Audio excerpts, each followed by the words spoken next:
स्वतंत्र दिवस को लेकर सर क्या कहना चाहेंगे, और हर घर झंडे का अभियान चल रहा है उसको लेकर क्या जागरूक करना चाहिए? भारत की स्वतंत्रता का 78वां स्वतंत्रता दिवस हम मनाने जा रहे हैं।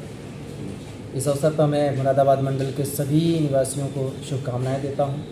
ये उम्मीद करता हूं कि स्वतंत्रता दिवस के महत्व को समझेंगे। इस समय हर घर तिरंगा अभियान भी चलाया जा रहा है, तिरंगा यात्राएं निकाली जा रही हैं।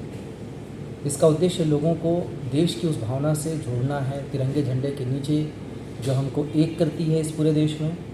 इस पूरे देश के भूभाग पे रहने वाले सभी निवासियों के, चाहे उनका धर्म, उनकी भाषा, उनकी जाति, उनका क्षेत्र कुछ भी हो, तिरंगे झंडे के नीचे सभी भारतवासी हैं। इस मूल भावना को से लोगों को जोड़ने के लिए ही ये हर घर तिरंगा अभियान चलाया जा रहा है। तिरंगा झंडा सिर्फ एक झंडा नहीं है, वह हमारी हमारे देश की सभी जो सारी भावनाएं एकत्रित हैं उन सब की अभिव्यक्ति है।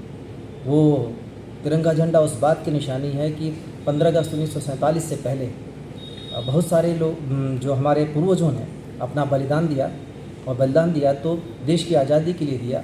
उस आज़ादी का मतलब था, मायने था, और मायने ये था कि हम अपने देश में सभी लोग बराबर रहें, समान रूप से सबसे व्यवहार हो, सबका सम्मान हो, सभी नागरिक भारत के एक दूसरे को बराबर की भावना से देखें, बराबर प्रगति करें, बराबर उन्नति करें, और सभी इस देश की उन्नति में योगदान दें।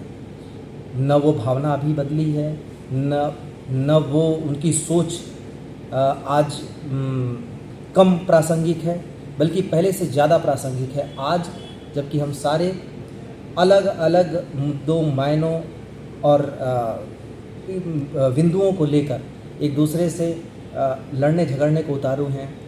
तब जबकि हमारा देश चारों तरफ से देश विरोधी ताकतों से घिरा हुआ है, जो बाहर डिस्टर्बेंसेस बहुत ज़्यादा हैं, बहुत ज़्यादा हमारे अगल बगल के पड़ोसी देश निरंतर किसी न किसी टर्बुलेंस का शिकार हो रहे हैं। हमारे देश के लिए ये मायने और ज़्यादा महत्वपूर्ण हो जाता है कि हम उत्तर से लेकर दक्षिण तक, पूरब से लेकर पश्चिम तक जितने भी भारतवासी हैं वो पहले से ज़्यादा एकजुट होकर रहें, और भी ज़्यादा देश के विकास में अपना योगदान करें। और जब देश के विकास में योगदान की बात आती है तो हर एक नागरिक, चाहे जिस भी स्तर पर हो, अपना योगदान कर सकता है।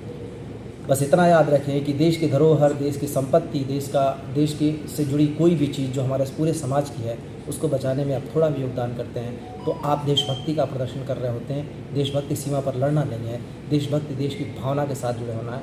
और यही हर घर तिरंगा अभियान का भी उद्देश्य है। यही 15 अगस्त 1947 की जो स्वतंत्रता मिली थी उसकी वर्षगांठ मनाने का उद्देश्य है। और यही जब 15 अगस्त को हम झंडा फहरा रहे होंगे उसका उद्देश्य है अपने बच्चों को, आने वाली जनरेशन को, जो कि एक लंबा समय बीत गया है, जिसको उसका मायने बहुत ज़्यादा नहीं पता होगा कि आज़ादी के साथ साथ आपके कर्तव्य आते हैं, कर्तव्य पहले आते हैं, अधिकार बाद में आते हैं, आपकी जिम्मेदारियां सबसे पहले आती हैं। उन जिम्मेदारियों का बोध कराएं, स्वयं आगे बढ़ के करें ताकि आपकी अगली जनरेशन उसको करे। मैं फिर से सभी को स्वतंत्रता दिवस की बहुत बहुत शुभकामनाएं देता हूँ। ठीक है।